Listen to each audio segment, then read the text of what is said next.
México ya es el cuarto país con más fallecidos por COVID-19 en el mundo. Sus autoridades sanitarias anuncian que la epidemia empieza a remitir, pero no es la primera vez que lo hacen. La alta valoración del presidente López Obrador en la gran mayoría de aspectos de su gobierno es sensiblemente menor en el caso de la atención a la pandemia. Y todo sucede en medio de una alta polarización política y mediática tras la llegada al poder del primer gobierno mexicano de centroizquierda en más de 70 años. ¿Qué está pasando en México? ¿El coronavirus está golpeando con fuerza al país o es una impresión causada por motivos políticos? Te lo contamos en este video.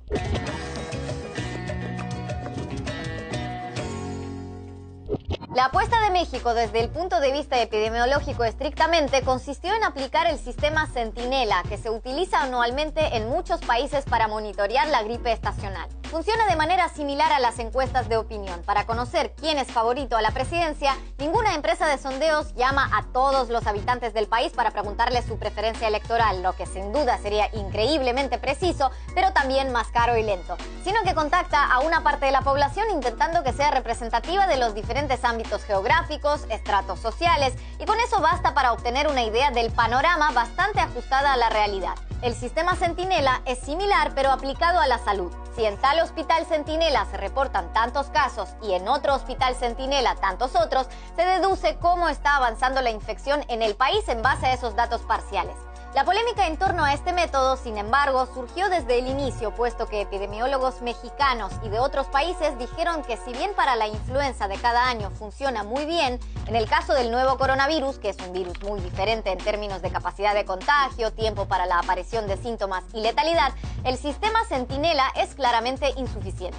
En concordancia con el método Centinela, su principal defensor, el Dr. Gatell, desde el inicio insistió en que la realización de test masivos era innecesaria e irrelevante, a pesar de que fue la estrategia que siguieron la gran mayoría de países que salieron relativamente poco tocados de la pandemia, como Alemania o Corea del Sur, por ejemplo.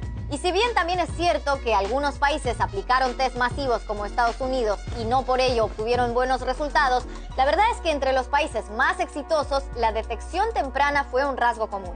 A mediados de marzo, las autoridades aconsejaron evitar desplazamientos innecesarios y mantener una sana distancia. Se suspendieron las clases, los eventos masivos, actividades económicas no esenciales y se privilegió el teletrabajo. Pero al contrario que otros países, desde el principio el gobierno mexicano anunció que no decretaría un confinamiento obligatorio bajo ningún concepto, a diferencia de países tan disímiles como Paraguay, Italia, Argentina, China, en Wuhan o Reino Unido.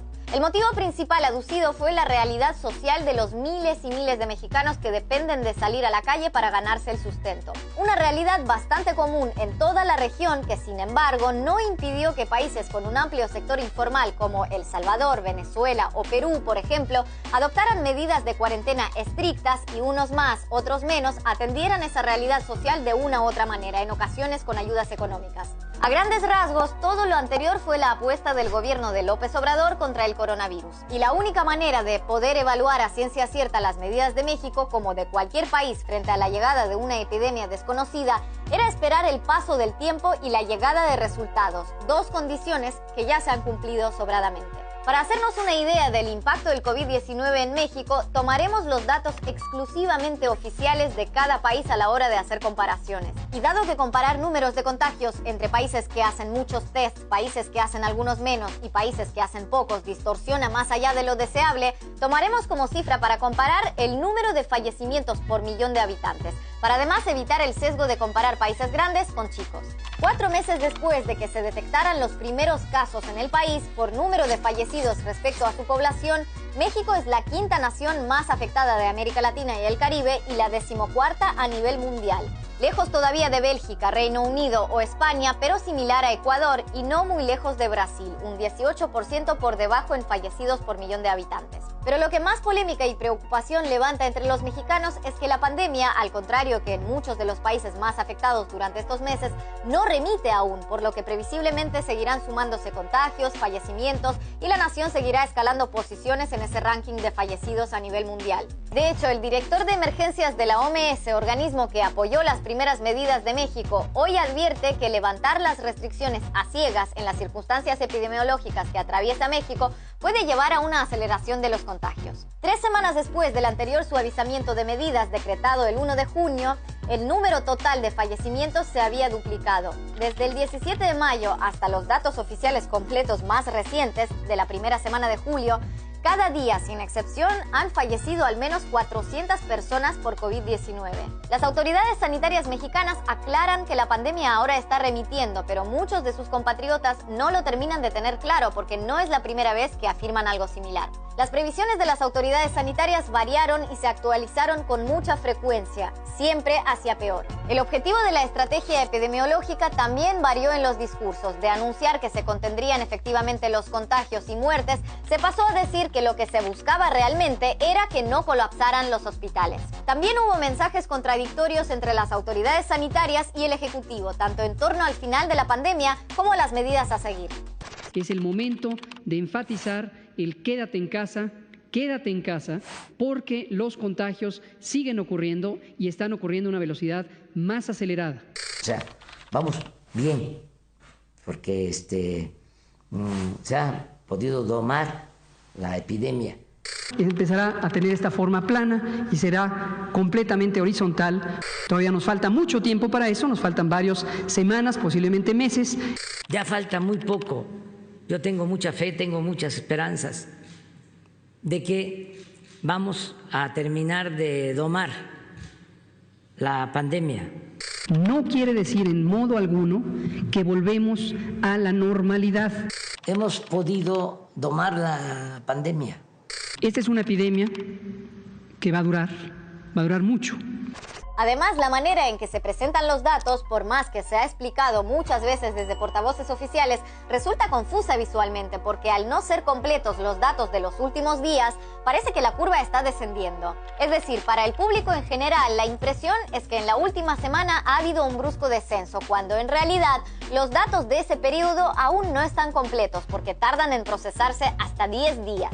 Así, por ejemplo, el número de fallecidos del 5 de junio, publicado en la web oficial el 10 de junio, era distinto al número de fallecidos del 5 de junio, la misma fecha, pero reportado el 15 de junio, cuando ya se habían procesado todos los datos.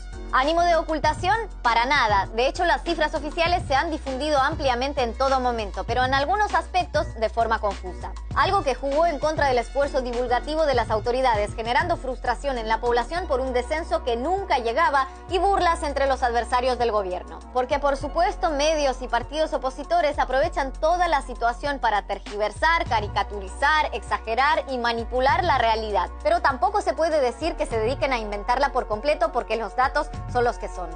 Y ese aprovechamiento, por otro lado, no es algo exclusivo de México. No ha habido país tocado por la pandemia, con gobierno del signo que sea, donde la oposición no haya criticado las medidas oficiales de una u otra manera, ya sea tildándolas de excesivas o de insuficientes. Muchos partidarios del gobierno mexicano seguirán defendiendo sus medidas aunque se superen los 70,000 muertos.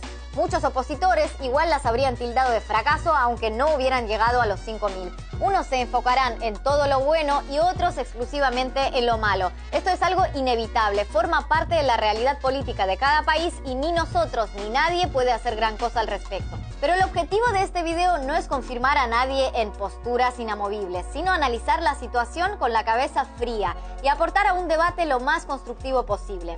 Así que esperamos con los brazos abiertos sus comentarios, sus aportes, sus puntualizaciones y por supuesto también sus críticas. Y a los que vengan con insultos, acusaciones o amenazas, como diría Cantinflas, mejor ni ignorarlos.